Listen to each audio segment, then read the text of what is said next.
This episode is sponsored by Dr. Chrono by EverHealth, the #1 mobile all-in-one EHR.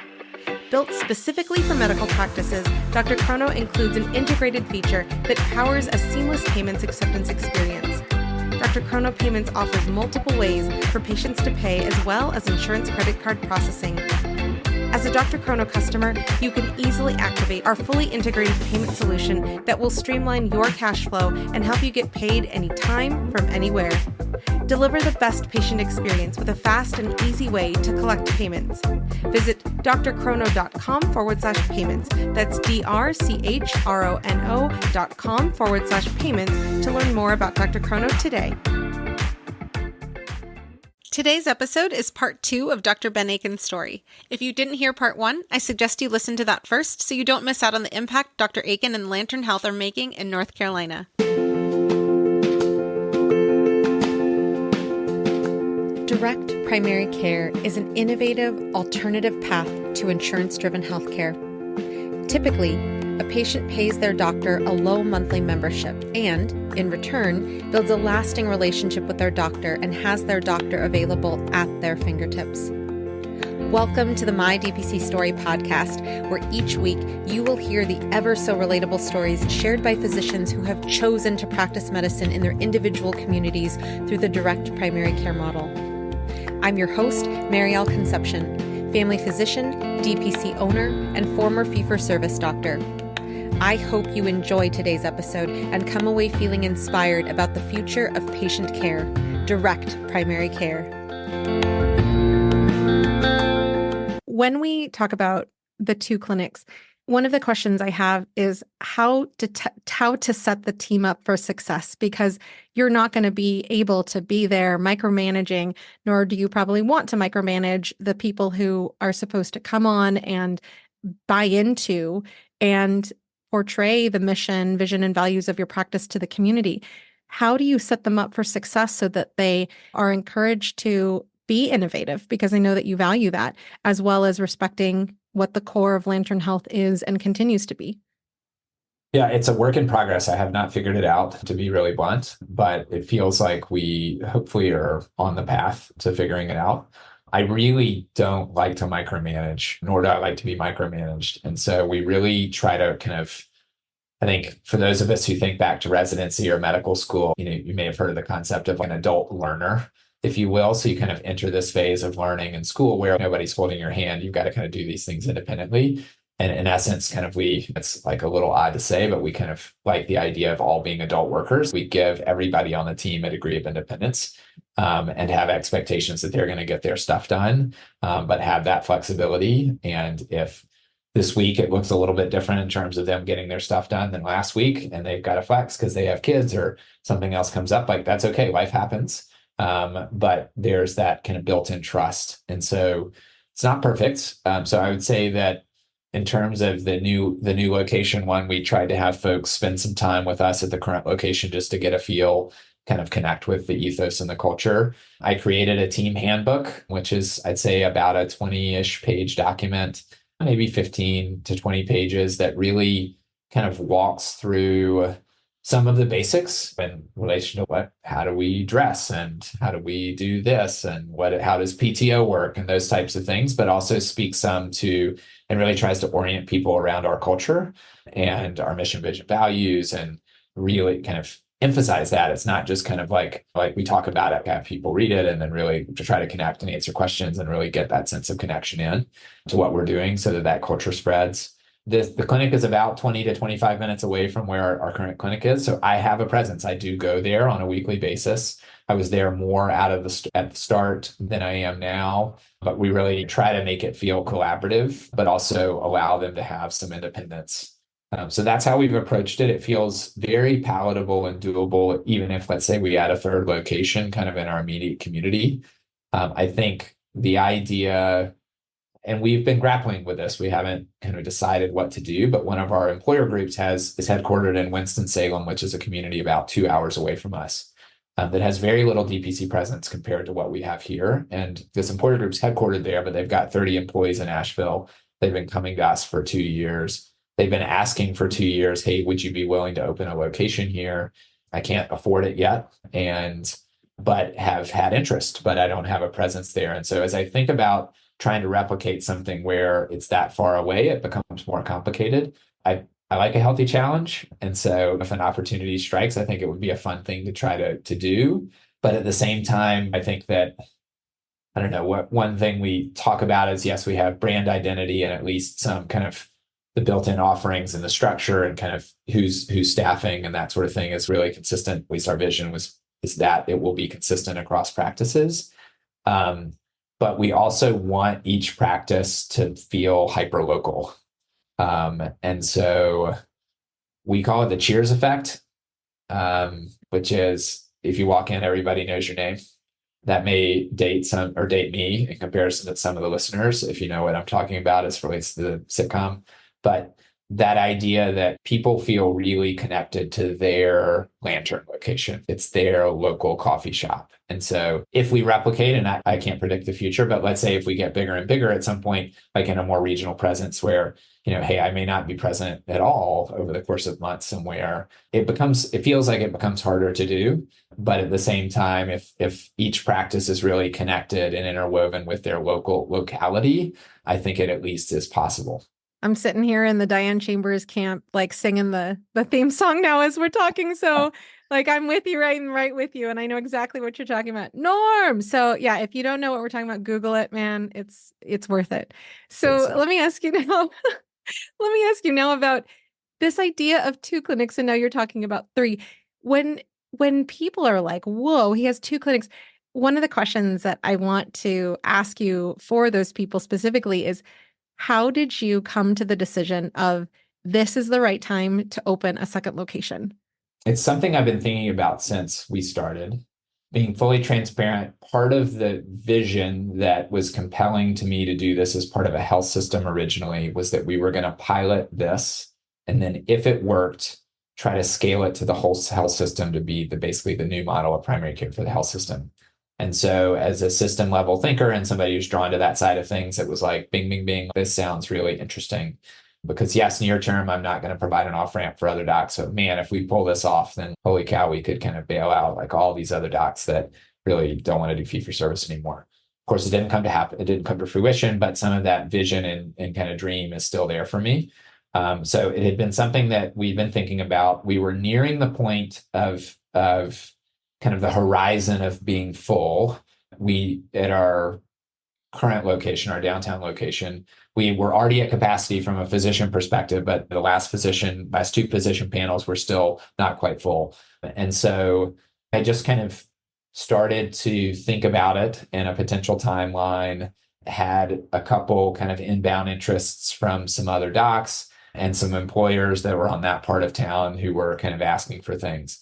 The real stimulus for us to do it is a space became available. So I had kind of planted a seed with a realtor that I trust to say, hey, can you just keep an eye on clinic opportunities? And an OB/GYN was retiring and had a space that she had built out less than 5 years ago that was in essence turnkey. And I was alerted to that space before it hit the market and it felt risky, but right. So that was in part the stimulus. And I had, in essence, kind of found out about it, and we were open less than 6 months later. And so that kind of fast-tracked driving, hiring, and securing the debt and the other things to pull it all off. But that was the driver, and there was risk. I mean, I might not have hired somebody, but I signed on this lease before I'd hired the team. And being an entrepreneur, you get comfortable with some degree of risk. And it felt like at that phase that was a risk worth taking. And we were able to pull off the hires and get folks in there and launch. But that was the thing that basically pushed me over the edge. Stay with us. We'll be right back. Thank you to Spruce Health for supporting the My DPC Story podcast. The ways we communicate have changed dramatically over the past decades, but technology and tools in healthcare have not kept pace. Patients want more access and digital convenience, as well as the ability to text their care teams. Care teams are inundated with more communication and rising expectations, but are still using tools and technology stuck in prior decades. Spruce Health created a solution for the tech-forward DPC practice by creating a communication product designed to serve both the patient and the doctor through intuitive HIPAA-compliant workflows, tagging, scheduled messages, and triage templates ready for use, whether you're on your phone or in the exam room. New users get 20% off for the first 12 months of a paid plan with code MARYAL20. That's MARYAL20. So check out Spruce Health today at sprucehealth.com or check out the link in the show notes.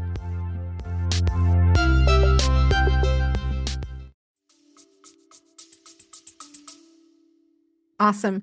So now I want to shift to talking about employers, because your practice, I think you said this in September of last year, that about 55% of your practice is coming through via employer-sponsored plans.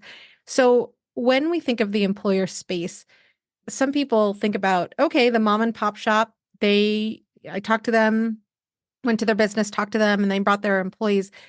But also people are bringing employers into the DPC space via a broker who used to be a BUCA broker. So for the people who aren't necessarily familiar with this employer space or are interested in learning more about the employer space and how to bring employers and their employees onto their DPC, can you talk to us about how you've created a value proposition for those employers, whether they be small or larger, to attract people to your DPC?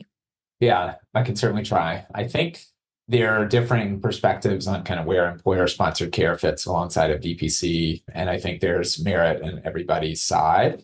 Our leaning towards starting to get into it was based on the reality that over 50% of Americans get their healthcare through employers. And even if there's various aspects at a high level that of our system that employers are required to do this. It's just sort of like actually crazy, but it is the reality in our country right now. And I think the likelihood that it changes meaningfully in the near term is very low. And so we felt like we wanted to engage in it. One, because just that size of that many people getting their benefits through employers.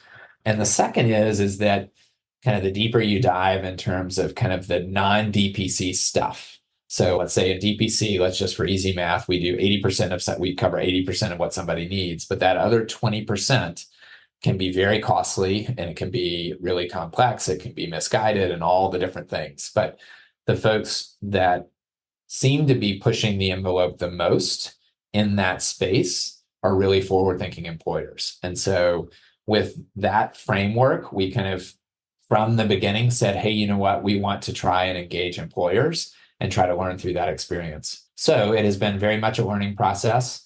We serve, I think our smallest employer group is 2. We have no minimums. And we have a 2-person watchmaking shop. And our largest employer has over 500 employees. And there's everything in between. So we've kind of seen the full gamut from folks that just provide direct primary care alone in a small business. They've never provided benefits before, or generally because they're not required to, or they can't afford it and they want to do something.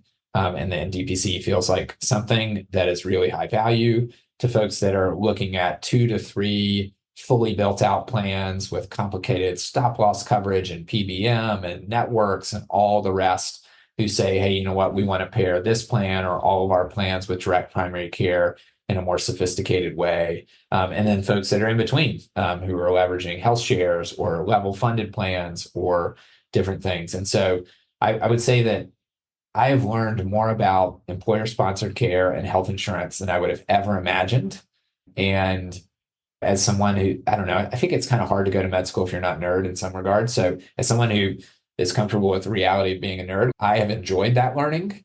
But it also is one of these things that the deeper you get. And it feels like where there's a lot of excitement from my perspective is you turn over these new rocks. Let's take the PBM world, for example. So PBM stands for Pharmacy Benefit Manager. So this is the pharmacy component of your insurance plan. It is a total racket underneath the hood, like the amount of kickbacks and rebates and all these things, and people just extracting money, like the value extractors live in the PBM world. And so it's fun. We're being disruptive in the primary care space, hopefully in a positive way. And then you start looking in these other things and you're like, oh my gosh, like this is really endemic across all the different silos in healthcare.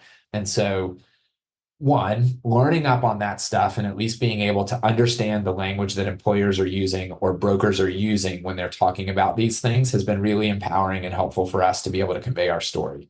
So that's one in terms of like, how have we been able to convey this value? Two, just be authentic. Like, you don't have to be overly salesy. Just come across as a doctor who really cares and wants to take care of people. At the end of the day, business owners, that's what they want. They want a good experience for their team. And if they develop a trusting relationship with you and your team, I think that's really, really compelling. There are other nuances that have emerged. I think we've had employers reach out to us directly, and that certainly is the cleanest. But we also partner with brokers and advisors and consultants, kind of all bucketed into the same place, who really bring an immense amount of value and see the value in us, and we're part of their bigger offering. And that's been really helpful. I would say that still is the minority of brokers, advisors, and consultants. And so just be cautious, and in having conversations with brokers, certainly share what you're about. But there are a fair number of brokers that we've experienced who kind of make you feel as this is the best thing since sliced bread. And unfortunately, on the backside, because there's no incentives for them, there's no big commissions, or in some ways, maybe we kind of threaten the commissions from the BUCAs, the Blue Cross, the United, Cigna, Aetna, Humanas of the world, who will kind of behind closed doors really kind of not enable us at all, actually make it notably worse. We've had that happen on a number of occasions. I'm not trying to throw brokers and folks under the table. I think anybody that is in their shoes, how they are incentivized is really going to be how they're driving decisions. And their incentives aren't to bring in DPC and most traditional models. And just be aware of that. That's okay. We're working to try to change that. And I think for brokers that are open to a different path, and certainly for those that are really driving aggressively towards the path that we're on, we're providing them this off-ramp from the status quo that they can actually feel better, I think, about themselves and sleep better at night by partnering with direct primary care and actually trying to decrease cost overall for these employers. And so that has taken time. Like, we have tested, we've got some really healthy relationships. And I think now over 4 years, we've developed a good handful of advisors and brokers who we trust, and they trust us, we trust them, and it's healthy. We have been really intentional not to be tied to one. And so we kind of like to say that we're broker agnostic, but I would say we're mainly broker agnostic, oriented towards brokers that see the value and really drive the value of direct primary care and the plans that they offer. And yeah, I guess I'll leave it at that. I mean, I think even if you're using a broker, I would encourage you in all instances to try to have a direct interface with the business decision maker if you can, not to bypass or to kind of go around the broker. I think there are ways in which the broker can be the one that is orchestrating the deal. Some people disagree with you there, and that's totally fine. But I think having a direct relationship with an employer positions us well in the case that broker relationship or partnership doesn't go well and they decide that they want to keep the direct primary care component, but not the plan component. That's just a positioning that can be helpful in terms of how we've learned. Stay with us. We'll be right back. Have you tried an AI scribe in your clinic? Well, I've tried so many, and I can say Heidi Health is the best AI scribe I have come across thus far. With Heidi Health, I can create unlimited customizable templates for my notes to help me truly cut down on the time I'm spending charting. Template for pediatric well child check? Done. Template for weight loss management? Done. Some of my favorite things I've built into my AI template, beyond the general soap note, are having a list of actionables for our team to take after a patient visit, having the diagnoses listed, and creating an after-visit summary for our patients. Not only have I found Heidi Health to be the most helpful, customizable AI scribe so far, it's also more affordable than most out there. So try Heidi Health today and see how you can harness the power of an AI scribe for your practice. To get an entire month of Heidi Pro free, go to the homepage of mydpcstory.com and click on the Heidi Health ad. And again, talk to people in your community, because if you're in North Carolina, Ben's going to be able to say, these are the people who really get DPC. And yes, there are brokers out there who were previously selling BUCA plans, but just like us, leaving fee for service and leaving the guaranteed salary and the 7-year mortgage payment and all this stuff. There are people who believe in primary care and solidifying the place of primary care in our nation going forward to create better healthcare for everybody. So that is definitely something that is happening. And also looking at this data, with about half of DPCs working with employers, one of the things that I hear very frequently is this concern about, how do I work with someone and build a value proposition that's attractive to the employer, but also that's going to respect the autonomy and innovation of the DPC? So when I say that specifically, like, there was a story where a broker was saying, oh yeah, we would love to bring your DPC into the fold of the other Buka plans that we're selling. This person had not stopped selling Buka plans, but we need you to be available 24/7, 365. And so that's what I speak to when there's some hesitancy out there about, how do I maintain my autonomy and what I want this practice to be, but I still want to work with employers. Yeah, there are different approaches that people take. I'll share a little bit about what we've done and kind of what we learned through the process, and we're still learning. So it's in motion. And working with employers for us generally is more work. And I would say that it's more work in a couple ways. So one, getting engagement from the employees, actually getting them in for their initial appointment, is harder. But is equally important. If you're not engaged in our practice, we want people that are engaged. That's our premise. That's what we're here for. And if you don't engage, then it's really hard for us to help you. So we want people to be engaged. If you signed up yourself and you're paying the monthly fee, you're going to engage pretty darn quick. And if somebody's paying the fee on your behalf and that person is your employer, you may not. So that's something that we have to work harder at. The second is turnover is higher in certain industries, especially for us. So let's take the restaurant industry. There's a fair bit of turnover. And from my understanding, there's high turnover in the restaurant industry nationwide. And so in taking care, we feel strongly about wanting to care for that community. It's historically an underserved community in Asheville, and there is more turnover. So we develop these deep relationships, and more people than not do not stay on when they change jobs or leave that restaurant. And so the turnover is higher. And then the third is you're managing two relationships, right? You're managing the relationship with the patient and you're managing the relationship with the employer. So as it relates to, I think that latter point, which is the relationship with the employer, which is where I spend a lot of time thinking on, is making sure that there is alignment there. So two things to note. So one is when you're having conversations with employers, it's not atypical, or for brokers, like it's not atypical for them to have expectations about what they want in the relationship with you. And a lot of that is based on what they've heard or previous experiences that they've had. And the first thing that I always think through is this necessary? So an example would be, hey, listen, like we really want to see all of the data, all of the A1Cs for anybody on our team that has diabetes.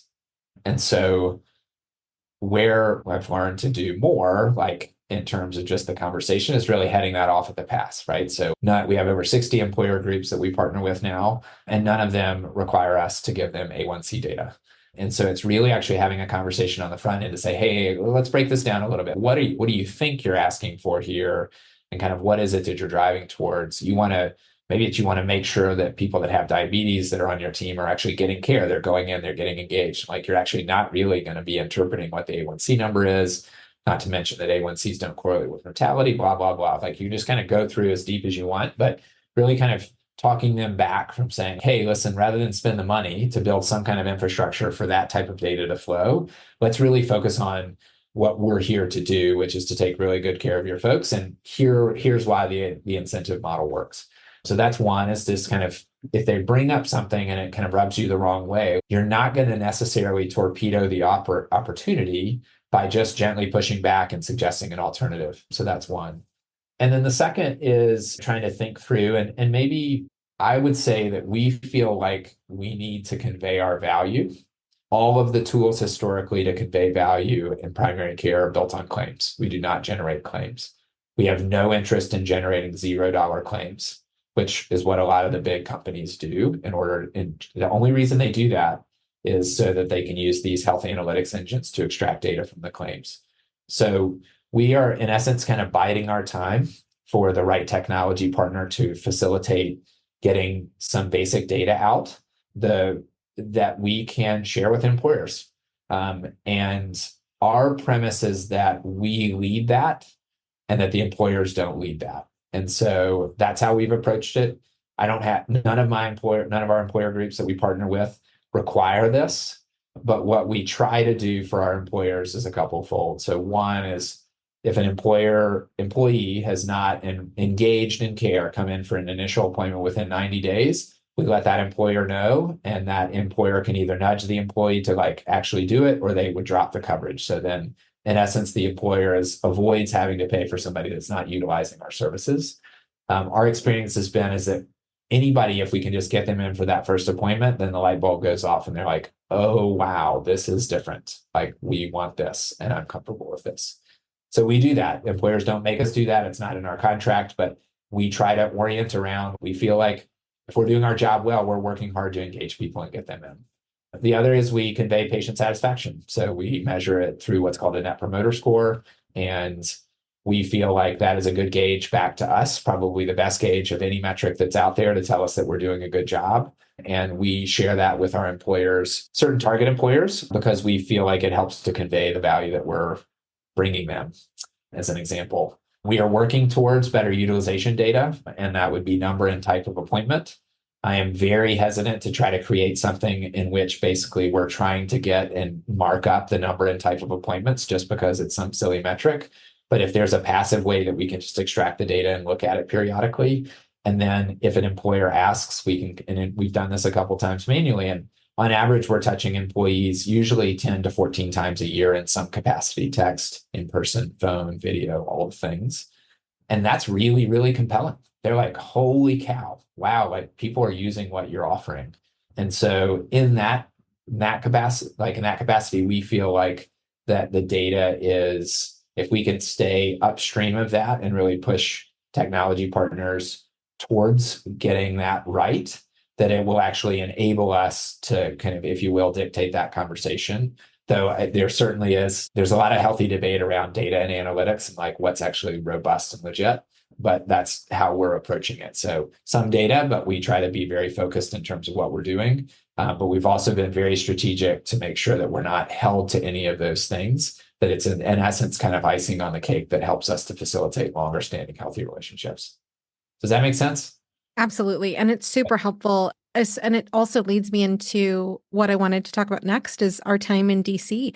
We were sitting at the table, you and I, as independent DPC doctors with, I think there were maybe 10 of us who were independent DPC doctors, along with the lobbyist from Amazon, along with the lobbyist from Boeing, and other representatives in the DPC movement from different organizations. But that was one thing that it harkens to Dr. Garrison Bliss's whole statement on physicians need to be leading this movement, because if we don't, the data is going to be skewed in the ways that data is going to be skewed, and it definitely sets us up for building another fee-for-service type system.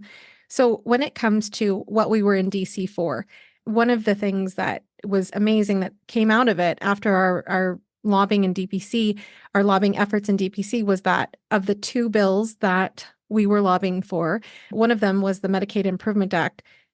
That bill passed the House floor unanimously. It was bipartisan, supported by Dr. Kim Schreier, who's a pediatrician, and then Dan Crenshaw, who is a Republican in the House. But I want to ask you if you can just give a summary of what is the Medicaid Improvement Act, that it is not, we're going to start taking Medicaid and Medi-Cal tomorrow, and how was your presence received in DC? Okay. How I think about the Medicaid Improvement Act, and I'm not a policy guru. I'm the son of an attorney, but I am very much not an attorney.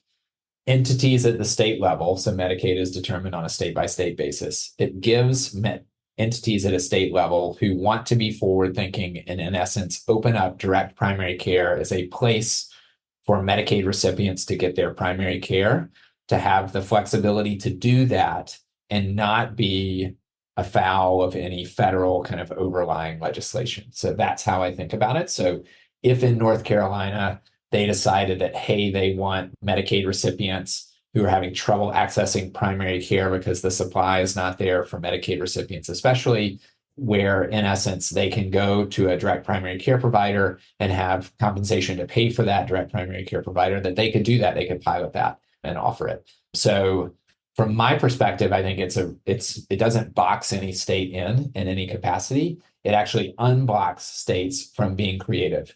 And so in the direct primary care space, part of why I'm so excited about this specifically is you're starting to see in certain states where forward-thinking direct primary care practices or groups of practices who come together, like available to like state employees or available to school entities like in a certain region. So these kind of state funded entities who have said, wow, like we see the benefit, we want this for people that are on our team. And I think that we'll see forward thinking states, especially as direct primary care grows and hopefully has some influence and advocacy, that certain forward thinking states may say, hey, listen, like we've got a massive primary care problem. There's this cool movement happening that we want to be able to tap into. And golly, the folks that cost the most to the state, these folks that are really sick, probably actually stand to benefit the most from something like this. Can we do it in a way where it's a win-win, where the doctors win and maintain their independence and we don't get in all the riffraff? That being said, I think that's where it's going to be really interesting in terms of that state level conversation. And I think physicians absolutely have to be at the table. Actually, I'll say direct primary care physicians absolutely have to be at the table if any program in any state is going to be structured in a way that maintains the incentive alignment. And so part of my bullish passion about trying to have as many DPC docs as possible, particularly independent DPC docs who understand that, is that that's more opportunity for us to have physicians at the table making these decisions so that we avoid incentive misalignment, which if I was going to use two words to describe fee-for-service medicine, that is it. And so anyway, there's absolutely a risk that if people that aren't practicing primary care on the front lines are concocting some scheme for Medicaid to pay for direct primary care, and there's not a DPC physician kind of there shaping that will lead down in some ways the exact same path that we've been on. At one point before I transitioned into DPC, I think North Carolina Medicaid was measuring 130 metrics for all of the primary care providers delivering care. And without looking at that list, like that is just beyond excessive and burdensome. And so if North Carolina Medicaid said, hey, great, like Ben, we'll pay you for any Medicaid recipient that wants to come see you, but you got to give us 130, I'll say, see you later, talk another time. So that's where like us being at the table is really important. So what did I learn from DC? The legislatures at the federal level, like one, I did not have to explain DPC most of the time. That was shocking. 5 years ago, I would have had to explain it every time. So the buzz around DPC is growing and legislators are aware of it. The support on both sides of the aisle was striking. So actually what was really refreshing is that none of the conversations revolved around your political affiliation. It revolved around how do we get primary care to our constituents, and direct primary care was something that people were excited by and really willing to drive towards. All legislatures, I think they're thinking about the populations that cost the state and or the feds a lot of money, and the Medicaid population is that. And so their drive towards this idea of, hey, we've heard all these great things about direct primary care, and we have to basically navigate and deal with this really, really expensive subset of the population that needs a ton of support. Like, how can we do this better? And those things are coming together in a way that I think is pretty exciting. But like we as a collective DPC community, I think we have to engage so that we're at the table when those decisions are getting made. It was awesome. I had a very similar experience, that it wasn't about what political direction do you swing. It was about, wait, you're delivering this to people with Medi-Cal? How is that possible? And the stories that we all have about, for those of us in most states who can take Medi-Cal or Medicaid patients, it's unbelievable that people are just getting this care and just looking at how much is spent per Medicaid beneficiary and how restrictive their healthcare options are. Absolutely, you're going to save money. I mean, that's exactly, I think, why this bipartisan supported bill passed unanimously. Because again, I encourage you to read the bill. It is going to be linked to Dr. Aiken's blog, but it basically is all about awareness. And that's exactly what we're getting at when we talked about in the beginning of your interview, being aware of this model is a huge portion to help us grow. And this Medicaid Improvement Act talks about no later than 1 year of the enactment of this act, the Secretary of Health and Human Services shall convene at least one virtual open door meeting to seek input from stakeholders.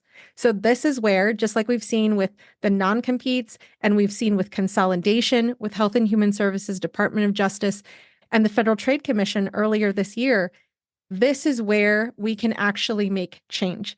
And the language in this Medicaid Improvement Act says nothing about you need to change your practice and go back into fee-for-service. It does not say that. But again, I agree with you that it expands the opportunities for direct primary care to be delivered to more Americans. And I loved hearing when we were meeting with one of the staffers, Dr. Garrison Bliss said, I was 47 when I started thinking about direct primary care, and I'm 74 sitting here talking to you about this. But when you talk to Dr. Bliss, he is very passionate about quashing that myth that if we start talking the word Medicaid, the word Medi-Cal, he and Dr. Erica Bliss and all the people at Q-Liance took care of, I believe it was 30,000 people, and they didn't have to code. I asked him that. I was like, so many people are worried, though, that if we even mention the word Medicaid, if we get involved at the state level, that we're going to be seen and DPC is going to change back to fee for service. He started laughing. And I was like, oh, I'm so reassured that you, coming from his perspective at Q-Liance, that he was like, that is so preposterous. But that belief, that what made him laugh is because he is present at the table to speak to what we are doing in DPC. So this is just an open invitation to anyone and everyone who is passionate about this movement. Again, like Dr. Aiken and I are going to be in DC in September to be speaking to staffers, to lobbyists, to everybody about what we are doing as direct primary care physicians. Not, hey, like we're here with this political swing or whatever. Literally, that's all we're there for, is to tell our stories as to how we are delivering excellent care in our communities. So do consider joining if you are interested, because I know a lot of people didn't even have any idea that we were in DC sharing our stories. Go to dpcare.org and hit the contact button and send your information that you want to be contacted about going in September just to share your story. So with that, and us talking about system level change, talking about working with employers, maintaining the crafted quality of care so that you are always paying attention to that individual at your practice, I want to ask about when people are at the table talking about their stories, how do people plant seeds positively so that other people are thinking about how DPC brings an option so that we're not recreating the current fee-for-service going forward? Yeah, a great question. And I don't know that I have an answer totally figured out. This is becoming a theme on this conversation. Yes, good hard questions. Here are my initial thoughts. Start with stories. So especially in the legislatures or in the community, obviously in a HIPAA compliant way, but share stories. Like people relate to stories. So really entrepreneurs who are really, really successful raising money, they have ideas, but they're really good storytellers. And so the idea is direct primary care, and we're all believers in it. But if you can, in essence, whether it is actually talking to somebody interested in joining our practice, talking to an employer, talking to a business owner, or to a legislature, in my experience, the folks that connect with you at that gut level because of a story are going to remember things more than if you're just pitching kind of the nuts and bolts of DPC. So I think that needs to, from my perspective, has to be a component because it's that stickiness factor that you can get. And then I think through stories, we're able to convey kind of some important tenets of direct primary care. So one is incentive alignment. You've heard me say it before, and I usually harp on that when I'm talking to folks, that we're incentivized to keep people healthy in the first place based on the way the payment model works. And that resonates quickly, because if we're going to get this kind of crazy increase of healthcare spending under control, we have to get incentive realignment in primary care away from sick care and towards prevention in a better capacity. So that's one. I think relationship-driven care and kind of really giving us the ability to do 80% of the work and then quarterback the rest is something that makes sense to a lot of folks. So I also speak to that when I'm talking to legislatures, because again, generally what they're thinking about, they're not really thinking about, hey, I only spent 7% of overall healthcare spend on primary care. But they're thinking about generally as, hey, 20% of the population costs us 80% of our spend. They're sick as stink. They're going to all these places. They're getting all these things. And we have to rein that in. And so thinking about how we fit into that picture and kind of being able to pivot like on the spot. Some people kind of get where primary care fits, but other people don't. And so in essence, it's kind of subtly or not so subtly saying, hey, just as a reminder, like you don't have to look far, but primary care is the foundation of this healthcare system. It has to be. And you don't even need to ask me why, because it just has to be. Like every high functioning system is built on primary care. We are doing primary care differently, and here's how that is different. The incentives are aligned, and here's why that matters. We're going to drive downstream costs to be much, much lower, and everybody gets a better experience in the making. So those are the things that I harp on. Whether they're totally effective, I don't know, but that's what I lean on so far. So with that, thank you so much, Dr. Aiken, for joining us today. Thank you. It was such a privilege, Ariel. Just really enjoyed it. Thank you for joining us for another episode of My DPC Story, highlighting the physician experience in the world of direct primary care. I hope you found today's conversation insightful and inspiring. If you want to dive deeper into the direct primary care movement, consider joining our My DPC Story Patreon community. Here, you'll have access to exclusive content, including more interview topics and much more. Don't forget to subscribe to My DPC Story on your podcast feed and follow us on social media as well. If you're able, I'd greatly appreciate if you could leave us a review. It helps others to find the podcast. Until next time, stay informed, stay healthy, and keep advocating for DPC. Read more about DPC news on the daily at dpcnews.com. Until next week, this is Marielle Concepcion.